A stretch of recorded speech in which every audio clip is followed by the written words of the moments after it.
Fentanyl and drug use in local parks is a growing concern in Springfield, and this morning, city leaders hosted a press conference highlighting the issue specifically in Johnny Appleseed Park. Western Mass News reporter Madison Lasowski joining us now live from City Hall after learning more about their concerns. Madison. Yeah, that's right, Chris and Amanda. Fentanyl and drug use, a growing concern nationwide, but also right here in Springfield. And not only are city officials taking notice, residents are concerned for their children as well. You would just come here to drink, do drugs, whatever, and then go on back home.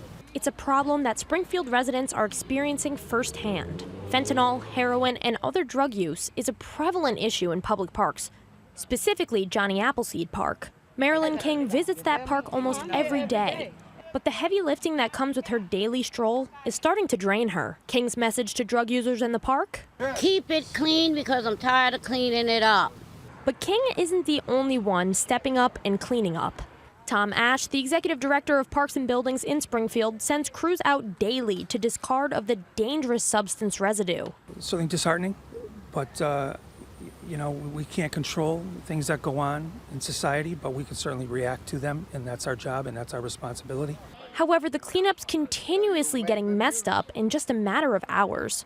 So city councilors decided it's time to put the problem onto paper. Drug activity happens where it happens, and it just happens to be this park. The current laws surrounding drug-free zones are, quote, too lenient, according to City Councilor Brian Santinello. There's more holes in the law than Swiss cheese. City Councilor LeVar Click Bruce echoing that the law currently states there are no drug-free zones in the entire state from the hours of midnight to 5 in the morning. What he says is completely intolerable. I'm not in the business to give drug dealers business hours. Click Bruce also highlighting today's front page of the Boston Herald, where a 4-year-old boy was rushed to the hospital after stepping on a discarded needle in a public park. It's quite simple. Our young people are being affected by it, and we want to make sure that they're safe. This is not something that we're making up. This is a real-life situation that we're trying to tackle.